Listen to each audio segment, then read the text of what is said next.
Hey everybody, today is Monday, June 24th at 7:05 a.m. and we're on our way to Albertsons. We're gonna get $11.48 for 7 miles and we're shopping for 6 items. Let's go shop.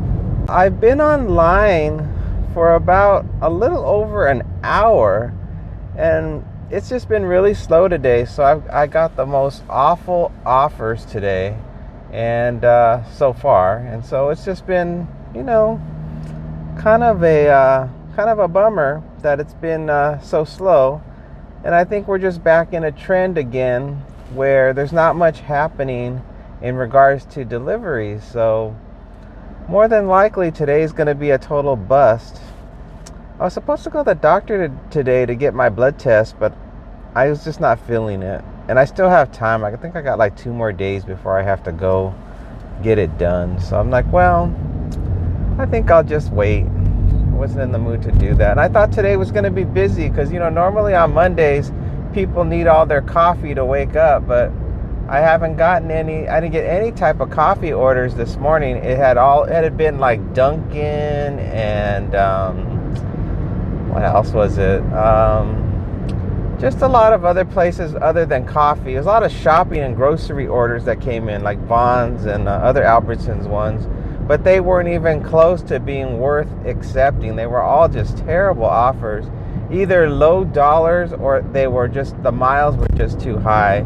So it was just one lousy offer after the next. So, but this one is okay, I guess. I mean, it doesn't quite meet my $1.65 a mile minimum that I set for myself, but it does at least take me back close to home. So I know that the drop off is going to be close enough to home where it's not going to get me it's not going to cause me to be over $1 a mile to get back to my starting point. I'm gonna pull up the shopping list since we're almost there. We might as well take a look and see what we're shopping for. So looks like we're going to be looking for watermelon, a bowl, some Doritos, some potato chips, some, I think, a toothbrush, waffles, and some orange juice. So it doesn't look too bad at all. It looks like I'll be able to find all those items no problem.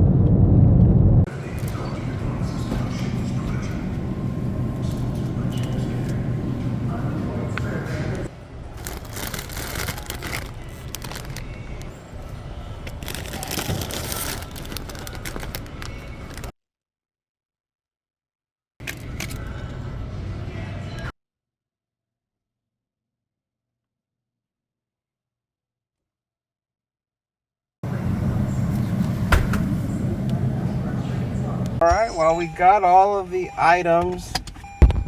There wasn't any problems finding anything and everything went very smooth. We're going to be going to a house 9 minutes from here, 3.7 miles. It's a leave at the door and we have a gate code. Let's go. It's starting to get even hotter now. It's 7:23 a.m. and it's currently 95 degrees. I'm gonna probably have to start taking my camera that I'm recording on now into the store with me because the car is gonna get so hot it might damage the camera. It's just my spare Samsung phone. I never know what to call it, my camera or my phone, or because it's not really my phone anymore because it doesn't really function as a phone. I just use it as a camera. So now instead of calling it a phone, I just call it a camera. So I need to take this camera in with me every time I do grocery shopping because the car must get to like at least 150, I would think, when it starts to bake, inside the car without it running. And if I'm in the grocery store for a long period of time, that could really mess up the battery life of the camera.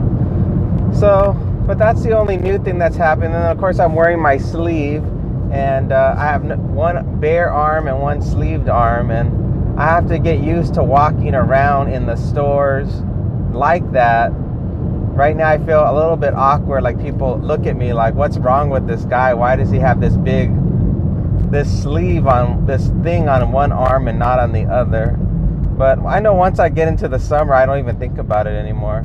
And I know people really probably aren't even looking at it. But it's funny how if you're self-conscious about something, it doesn't matter what they're really thinking. It's what you're thinking. It's kind of like if your zipper's down, people probably don't notice, but when you see it, you get totally embarrassed because you think everybody noticed.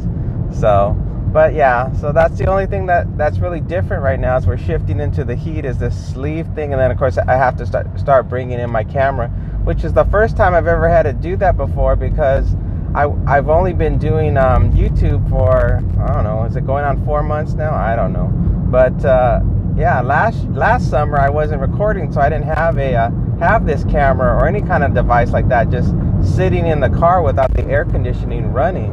Started putting an intro message in my videos that are called rapid fire videos, so that way people would know that there's a link to the longer version of the videos in the description for that rapid fire video. So hopefully that will help people that discover the short version of my videos and will get them to watch the longer version, because I think most people don't ever read the descriptions of a video. They just watch it, so and then they move on. So I'm thinking, if they see the message in the beginning, that will get them to go to the description and check it out if they're interested in watching the longer version. I don't know. I'm still not even sure if I should keep making the longer versions or not.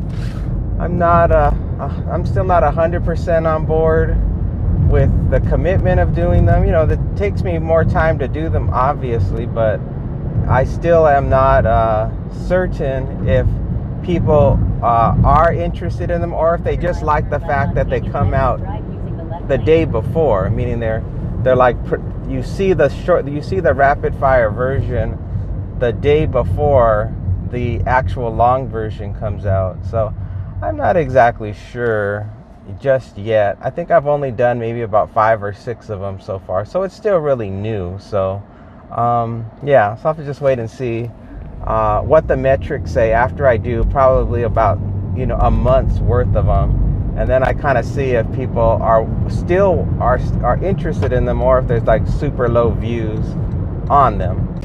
Okay, here we go. I'm gonna be making a left turn into the community. We're in the $7.62 for 9 miles. No, we're in the community where everything looks like blocks. Turn right on Glowing Horizon Street. Let's see, it's like I call this the Minecraft neighborhood, because all the buildings are look like Legos. Let's see, it's going to be coming up on the right. Drop off on the right. It's all the way. Well, we got to go all the way down and around still. But these houses are worth close to $1 million. I think most of them are at least $1 million, which is weird. I always thought Vegas would be a town where things would always stay cheap. It'd be an inexpensive place to live. But I guess the prices are crazy all over the United States. So I think everybody's seeing the shock of how high everything is, especially real estate, which is kind of weird because, interest rates are so high right now. All right, it says it's coming up. Let me look. It's not that one. It's this one. All right, let's do it.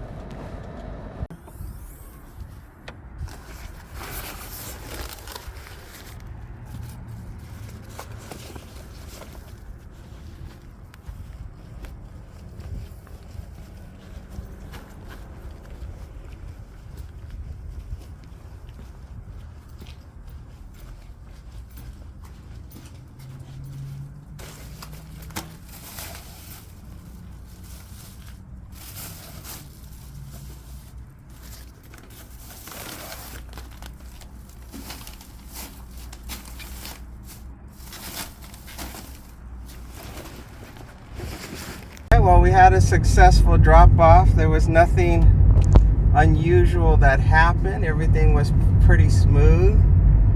Got to make sure I remember how to get back. Let's see, how did I get over here? Did I turn there? Oh no, I think I just kept going. I just think I went just all the way around, getting confused. So yeah, it went just fine. We did the drop off and left it at the door, and there was nothing unusual. Everything was just perfectly smooth. So, and now it's just we got like I think 2 different offers that came in that both were not good. They were just, you know, they were not acceptable offers, so we didn't take them.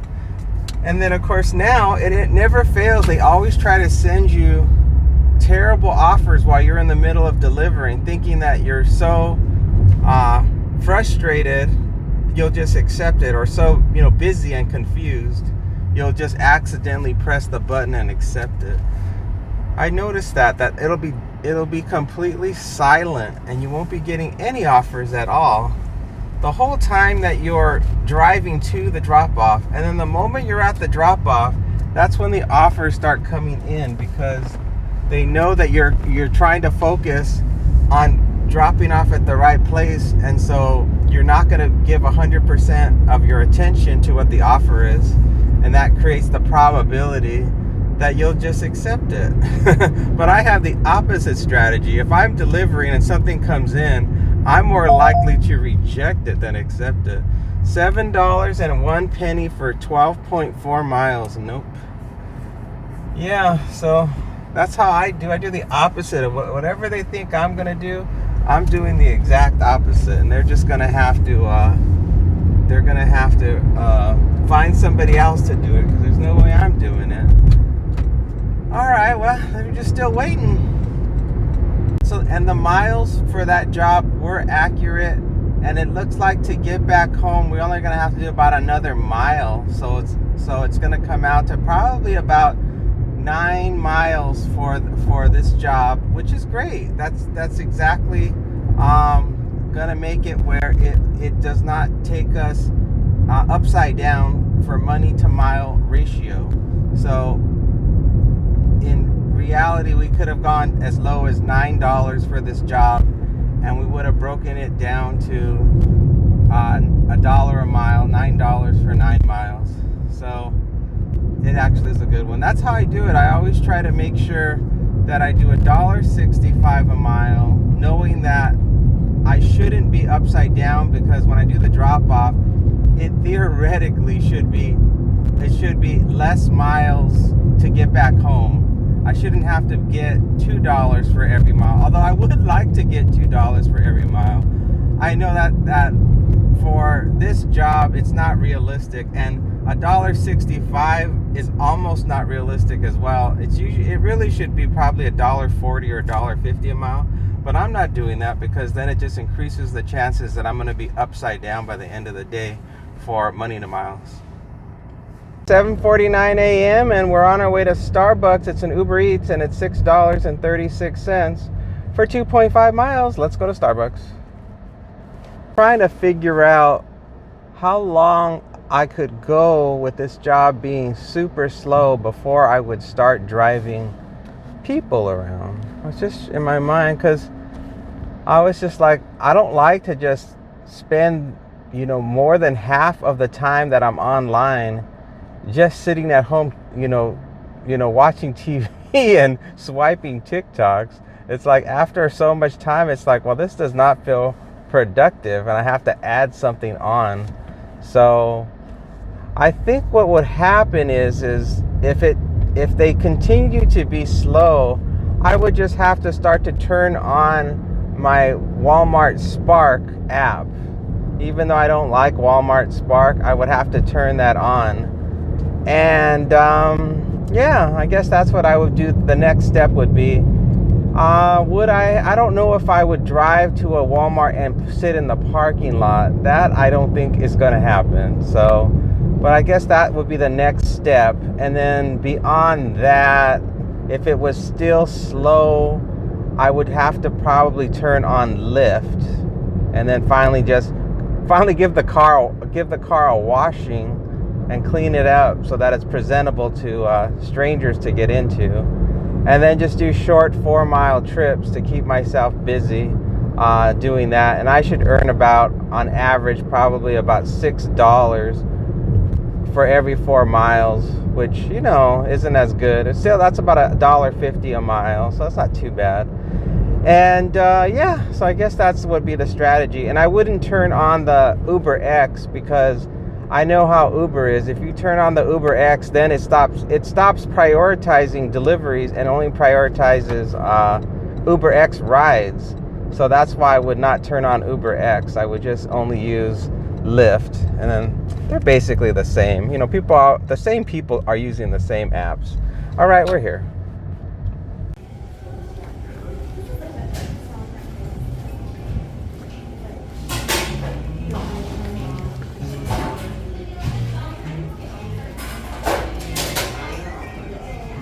Thank you.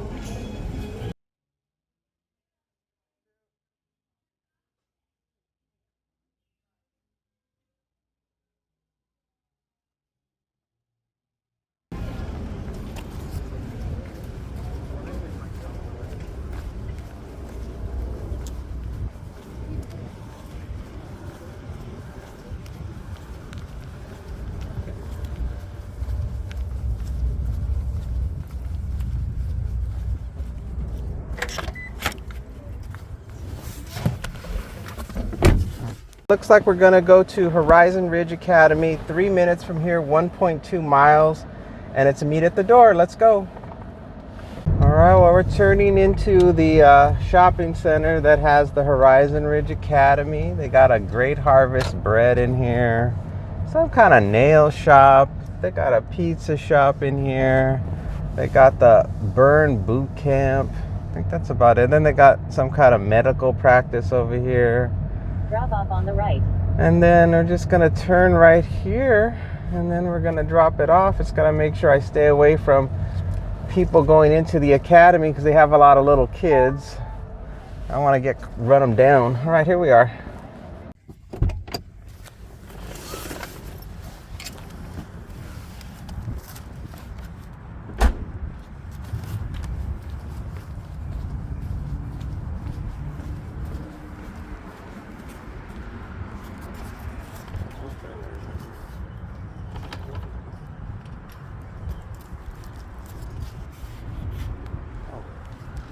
Great.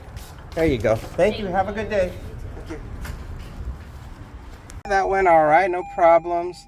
They normally just come to the door, but for whatever reason, they decided to buzz me in, and then the door didn't make any sound to be buzzed in. So I saw the lady through the glass waving at me to come in, but at the same time, the other lady was running towards the door, and I was like, well, I guess I'll just open the door, but I won't walk in, I guess. I'm like, what do you do in that situation when one person's telling you to come in and another one is running towards the door? I guess the person running towards the door, that was her coffee and she really wanted it. And the other one just thought, oh, I'll just let him in, he can give it to you. Maybe that's what would happen. So now we got nothing, and we are on our way back to, oh, something's coming in. $9.07 from UberEats for 12.7 miles. That's a no. Yeah, I guess we'll start heading back to base. All right, well, our next one's gonna be a DoorDash, and it's gonna be shopping at Target. We're gonna be getting $8.97 for 4.4 miles. Let's get on over to Target and do some shopping. All right, let's go to the shopping list. Let me turn it on. I'll start recording. Okay, it looks like we're going to be shopping for some granola, a bakeware set, a dinnerware set, and some hefty easy foil teal cake pans with lids. All right, let's go in and start shopping.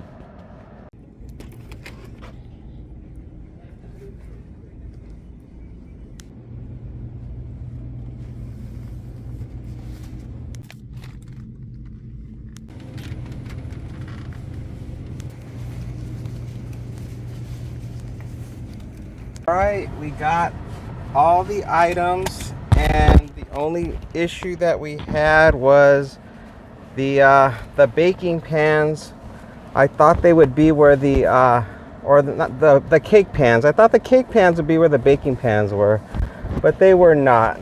They were where the tin foil was, which makes sense. So, but you know, you get on a single track and you think to yourself, it's a baking item. Why isn't it where all the other baking items are?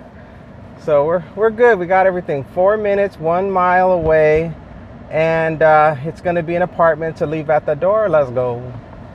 It's just here in this apartment complex, just across the street from Target. So that's really cool.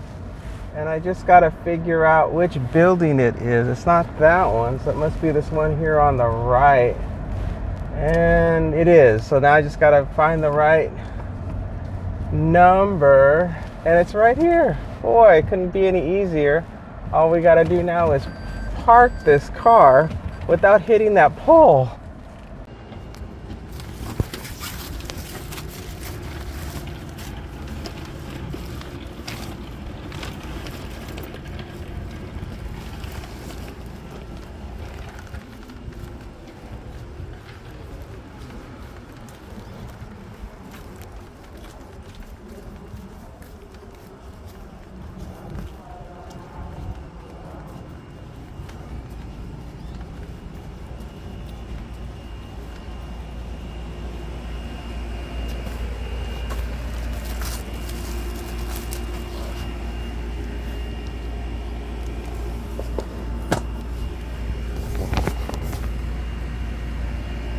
That's delivered. We have no internet, so it's still spinning to show that we delivered it. But that worked out just fine. Just gotta get cell phone service, and then it'll go through, and the person will get their stuff. Whew, man. That was, and I tried to film as best I could, but there was a problem with the how heavy the dishes were, so I couldn't get a good grip on the phone and pull out the dishes at the same time. So, but I'm glad that's all taken care of, and now we can move on. DoorDash, $4, 2.2 miles, no, decline. And then I got to turn back on UberEats. Oh God, this guy is going 30 miles an hour in a 45 mile an hour street. I don't know why people do that. It's like you know you're going too slow, but maybe they're lost or something. I don't know, or maybe they're just playing with their phone. Most of the time they're just goofing around on their phone, and that's why they don't even know what the speed limit is. Ay, ay, ay. All right, well, we're almost back to home base. I will let you know when something comes in. All right, it is 8:35 a.m. and we got a DoorDash double order. First, we're going to be going to Capriotti's in the Green Valley Ranch Casino. And then we're going to go to Albertsons, and we're going to shop for 5 items, and we're dropping it off at the same customer. We're going to get $19.48 for 10.3 miles. Let's get over to Capriotti's. I almost wasn't going to accept this offer because it is taking it's taking me all the way to the far east, deep into Old Henderson, like practically in a straight line east from where we are. And generally that means, of course, we're probably not going to get anything coming back, because that whole zone either gives you offers to take you further east, or you don't get anything at all. So I don't want either one of those situations. So but the money to mile ratio is definitely well over $1.65 a mile. So I was like, well, it's not a 2-for-1. It's not going to get me 100% back home if we get absolutely nothing. But it's a decent offer, and the number of items at Albertsons, it's only 5, so it should be just fine. So no big deal. It was gonna be slow today. You know how I didn't do anything this morning, it was totally dead. But that just shows you how you can't predict this job at all. You don't know what's gonna happen every day. Even if you get absolutely no offers, like for the next 2 hours, even the next 3 hours, all of a sudden you'll get flooded with offers in the third hour. And I don't know if maybe their system goes down. I don't know if customers are just asleep. Maybe there's just too many drivers out. I don't know. You don't know. So you just go with the flow. All right, we're going up the ramp. There's a ramp that takes you up to the top of Green Valley Ranch Casino. It's on the north side of the casino, and it's the closest entrance to get to the food court. So if you're new to doing this and you happen to do DoorDash in the Green Valley area and you get an offer to pick up something inside of the Green Valley Casino, this is where you go. You go through the north entrance to the top of the parking structure and you park it. And that's exactly what we're doing now. All right, let's do it.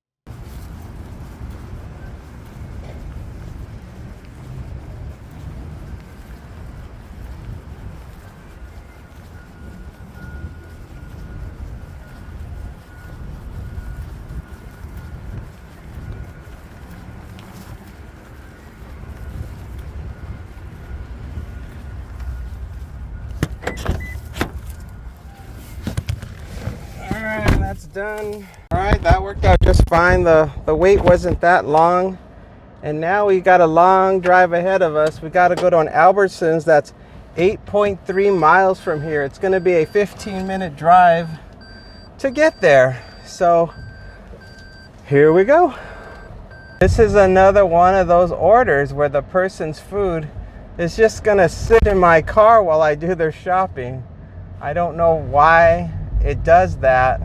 I can't even, I assume they do the best they can because maybe there's no Capriati's way over in their area. That's probably it.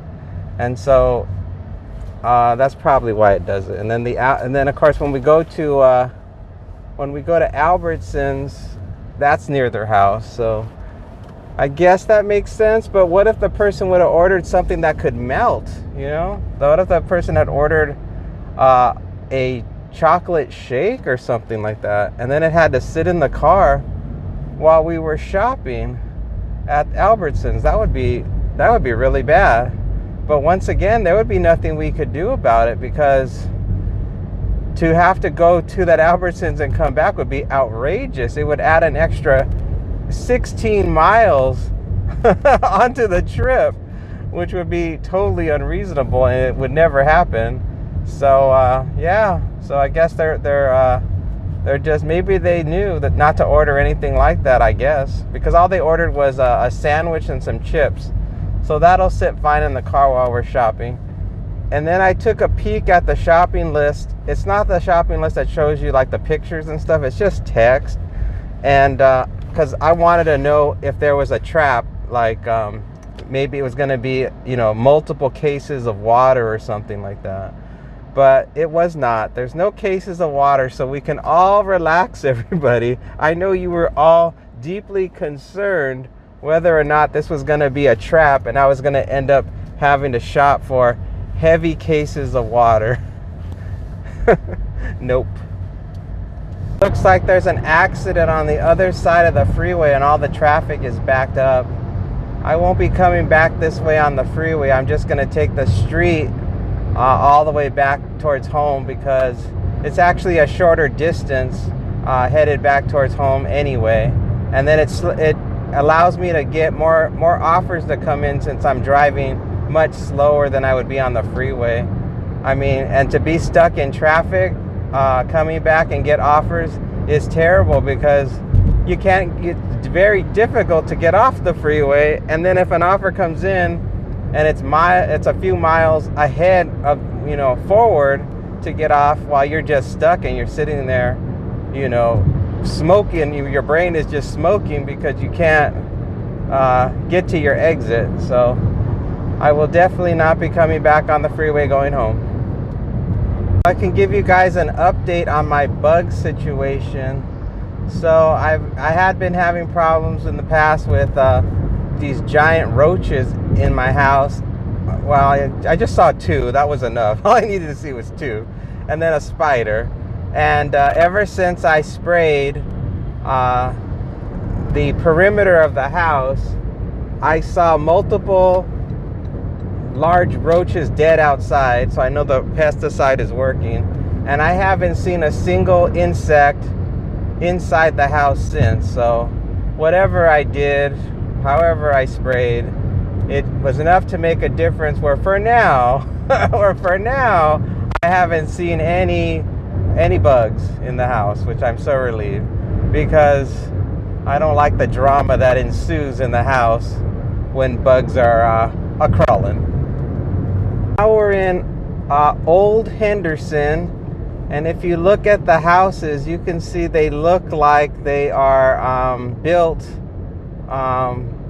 probably in the 70s, 60s or 70s is my guess. And I think just about all of them have the air conditioners on the roofs of the houses, which when I first moved here and saw that, I thought it was the weirdest thing, because it doesn't make sense. How can you get access to the repair work necessary to fix your air conditioning system if it's on the roof? So yeah, and if you call an air conditioner guy, the first thing they always ask is, where's your air conditioner? Is it on your roof or on the ground? And of course they charge you more money if it's on the roof, because they have to, it's more work to get up there. And I think when they initially thought about putting them on the roof, I think the reason why was they thought it would stay cooler up there, I guess. That's my guess. But actually what ends up happening is that they get more damage because they're up there, and the birds try to build birds' nests inside of the air conditioning systems, and of course that ruins them. And also, when high winds come, there's nothing to protect it, so the winds really just attack the unit on top of the roof because it has no protection. So it was really a bad idea. All right, we're coming up on the grocery store. All right, it's time to pull up the shopping list. Screen recorder, start recording, skip the countdown. All right, we're shopping for some candles. I want to run some people over here. We're shopping for some candles, some Febreze. We're shopping for some type of liquid death, which is a drink, a Topo Chico drink. And then we're shopping for some soda, some Coca-Cola, and I think that's it. All right, we're gonna go in.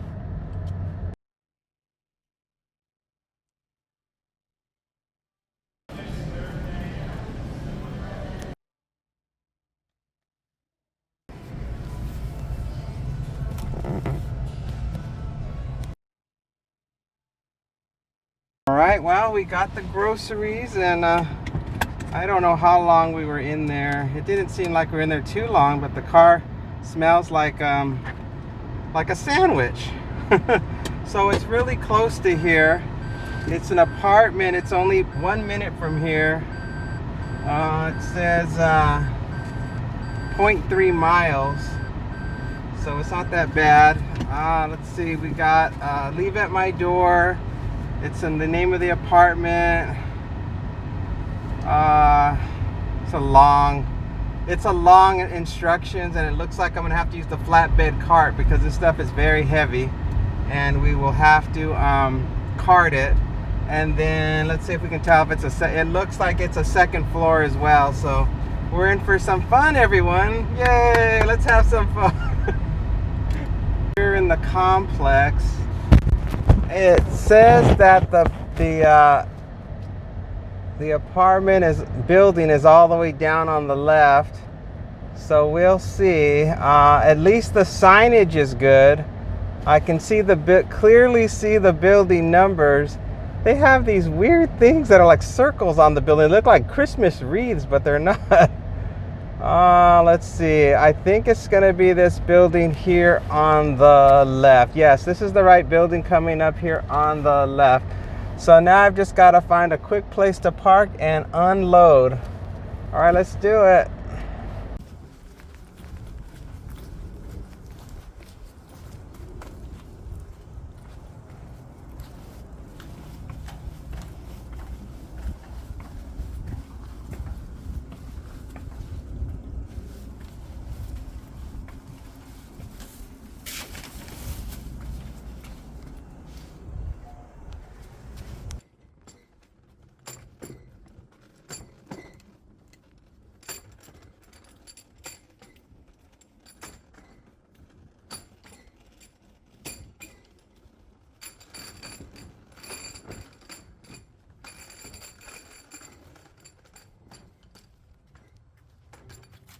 Okay, well, that order is delivered. It was a bit of a workout considering it's currently 100 degrees. And there was 2 round trips I had to go on the stairs. First one I had to do to deliver the Capriottis, and then of course you saw how to use the flatbed to deliver all the heavy stuff, those heavy bottles, heavy beverages. So God, that was a workout. It's currently 9:16. We got a long way to get back to the home base, probably about a 20-minute drive from here on the street. So we will be cruising along. I got everything turned on, and we'll see if we get anything worth our while. I'm really liking that new feature that DoorDash has called Pay with Scan. It may not be in your area yet, but a barcode comes up, and it says load pay with scan, and a barcode shows up on your phone. And after you scan one item, once you scan the barcode that's on your phone, that gives the computer system at the grocery store the membership number from DoorDash as well as the payment information. So once you're done scanning, all you do is you press pay with scan, and it completely checks you out, and the receipt pops out, and you're done. All you gotta do is take a picture of the receipt and head on out. So it's much better and quicker than the problems you would have with a card, because of course you could forget the card, number one, and then the other problem would be that something would be wrong with the card and it wouldn't take it, because you know how cards can malfunction all the time and it won't read the card. So it worked out really good. UberEats, $3, 2.6 miles, no. So yeah, that worked out real good, and I hope Uber gets that as well, because although last thing I heard was that a lot of people weren't getting physical cards anymore. They were getting just something on their phone that they would scan, but I don't think it was built into the app. I think I don't know. Since I've never used it before, I can't say. I've always had physical cards, so I don't know how that works. Time is 9:20 a.m. We got 25.5 miles on the car. So we must be getting either we're at $50 or we're getting close to $50. My guess would be we're probably in the 40s for the amount of money we've made so far.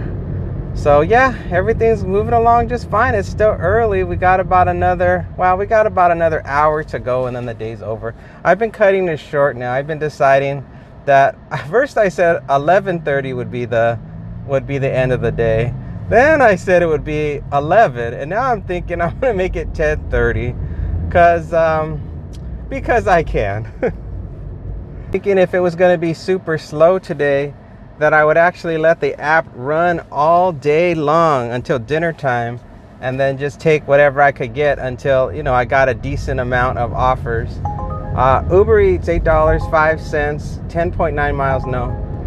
So that's what I was thinking about doing, and then editing the video this evening. But no, it got busy again, so that worked out just fine.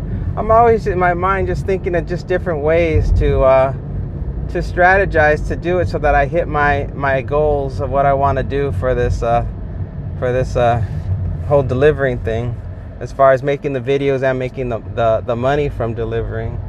But somehow I don't think that strategy would work, because knowing me, once it got to lunchtime, I'd be like, that's it, I'm tired. Because you do get tired of rejecting offers all day. It becomes very it becomes tiresome. You get sick and tired of saying no and reviewing offers as they pop in, and every single one of them's terrible, and you want to just turn the phone off so you don't have to think about babysitting your phone anymore.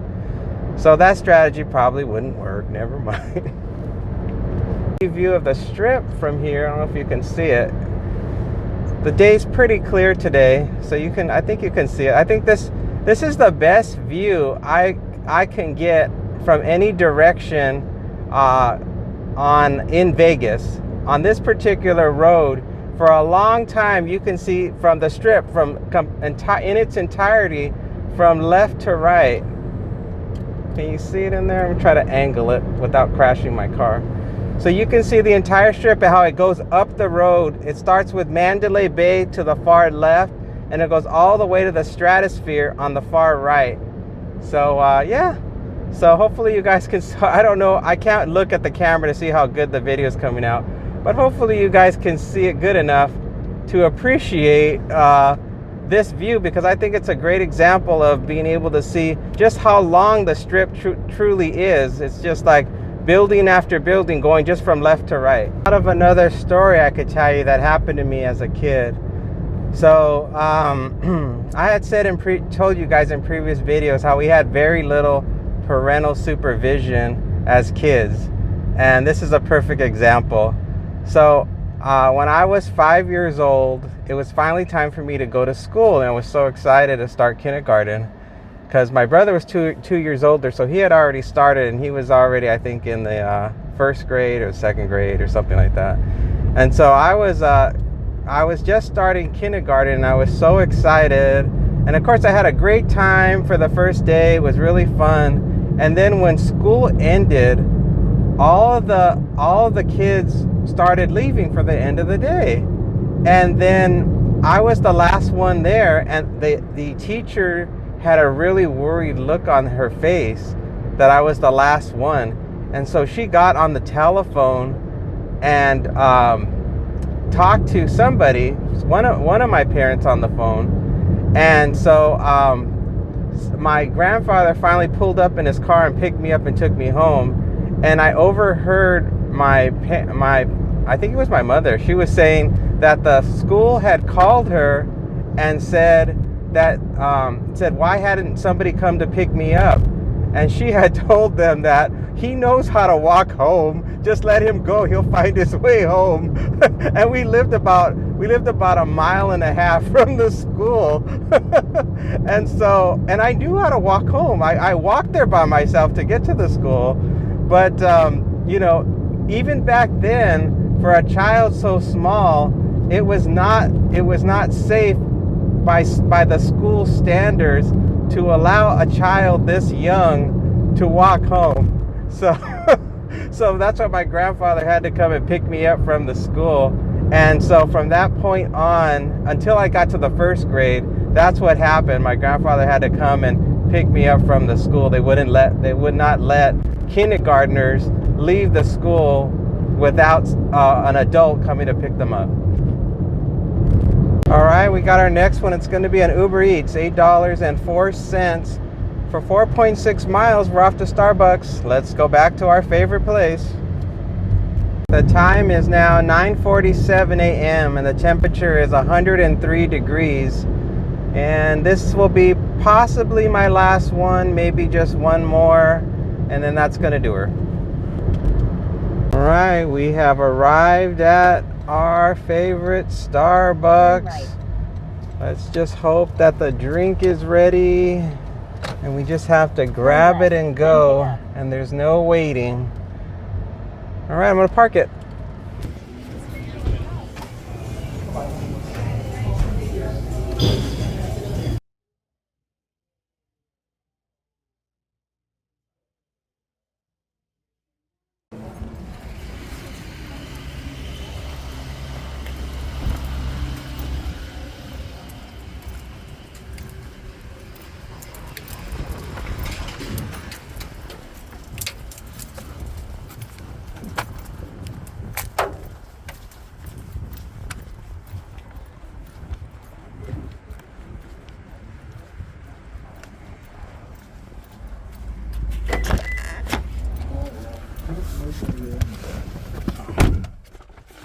Well, it wasn't ready and I had to wait about, I don't know, about 5 minutes. So we're going to be going 10 minutes from here, 3.4 miles. It's a house and it's in a gated community, and we have it has a gate code inside the community. Let's go. I left a comment about my video from yesterday and how fancy the house was in the previous video, because it was such a huge mansion. And I think they were saying, like, oh, I hope you got a really good tip from them. And I just got a normal tip from them. It was nothing special. You can't ever guess what kind of tip you're gonna get from anybody based on their house or the area or anything like that, because it's all just based on the person and their of course their generosity.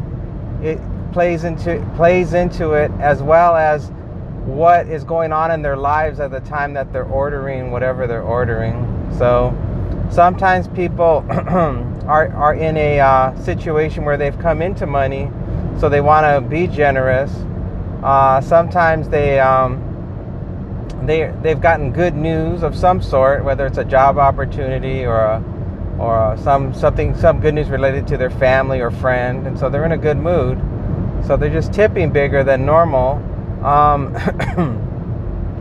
trying to think what other.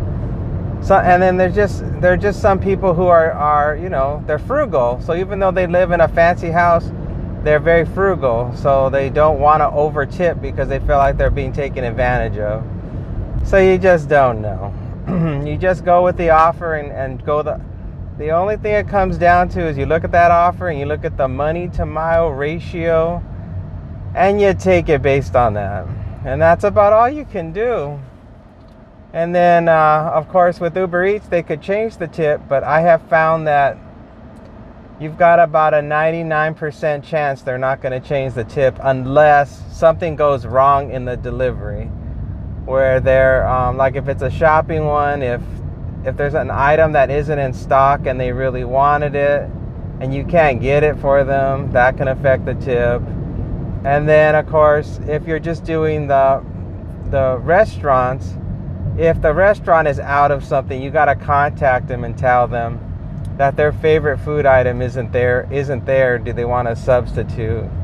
And that could affect the tip. So there could be unexpected things. But as long as everything goes smoothly, you've got a 99% chance on UberEats of getting the tip that they quoted as being able to put out for the delivery. It's gonna be the last delivery. It's getting really hot. It's currently 105 and it's 10 o'clock. So, and I planned on working till 10:30. So by the time I drop this thing off and get through the guard and all that stuff, it'll be 10:15 or 10:10. So it'll be close enough. And then, so the next thing we'll do is we'll do the wrap up. I guess the guard must be having some kind of medical problem. He normally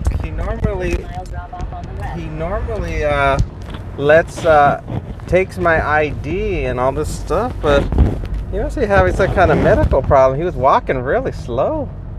Poor guy. Oh man. Well, he's gonna have to let me in at the second gate, because the second gate you have to have a code which calls the guard to let you in. So hopefully he's not too unwell where he doesn't answer the phone and let us into the next gate, which is coming up here on the left. And now I've got to get to that code box and call up that guard and say, open up this second gate. Only answered the phone after the second try. All right, we're in. Now we just gotta find the house. I think it's just gonna be I think it's gonna be this house here on the left, which of course I can't park here, so I've got to go all the way. I got to loop all the way around here. There's like a line of cars behind me, and shoot, I think I'll just turn into their driveway. I guess I'll just turn into their driveway because there's nowhere to park. Ugh.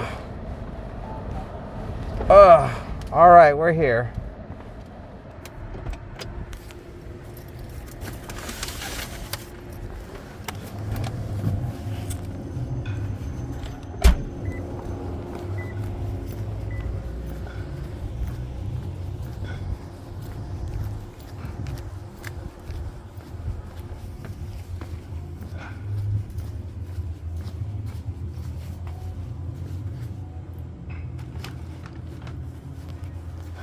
That delivery went fine, no problems. It's got a huge bump here I gotta back out of, but while I'm backing out, throw up those numbers. Let's see how much money we made and how many hours we worked. How many miles did we drive and how many miles per gallon did we get?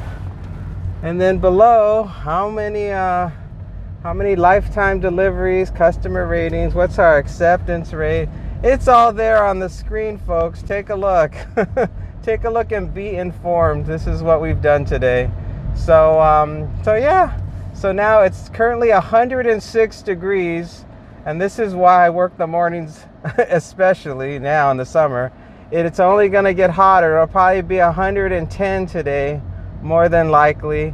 But it's a dry heat. It's a dry heat, everyone. You barely even feel it. So I'm going to wrap things up, and thank you all so much for watching, and I'll see you again on the next one. Bye for now.